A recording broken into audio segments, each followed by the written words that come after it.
5 citoyens thaïlandais libérés aujourd'hui. Leurs noms n'ont pas été rendus publics. 31 ressortissants thaïlandais au moins figuraient parmi les 251 personnes enlevées dans le sud d'Israël le 7 octobre. Les Thaïlandais ne font pas partie des 33 otages israéliens inclus dans la première phase de l'accord en cours. Le 7 octobre, des dizaines de milliers d'ouvriers d'Asie du Sud-Est travaillaient en Israël quand le Hamas a lancé son attaque barbare.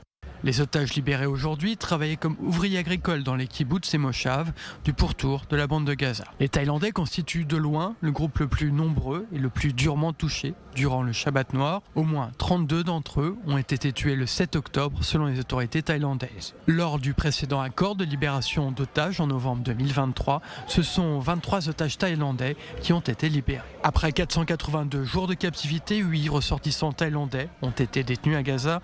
Tsahal a confirmé la mort de 2 d'entre eux. Leurs corps sont toujours détenus à Gaza. Un ressortissant népalais et un tanzanien sont toujours détenus. Selon l'armée, le citoyen tanzanien est décédé et son corps est toujours aux mains des terroristes de Gaza. La libération des otages thaïlandais peut être un geste de bonne volonté de la part des organisations terroristes à Gaza. Aucun prisonnier palestinien ne sera relâché en contrepartie de la libération des travailleurs thaïlandais. Le retour des ouvriers agricoles thaïlandais en Israël a été préparé par les autorités. Ils doivent être accueillis par leurs employeurs avant d'être examinés par les équipes médicales du centre Assaf Harofeh où les anciens otages thaïlandais doivent être transférés. Bangkok a envoyé un médecin thaïlandais pour aider au traitement. Une équipe de traducteurs et l'ambassadrice de Thaïlande seront également présents.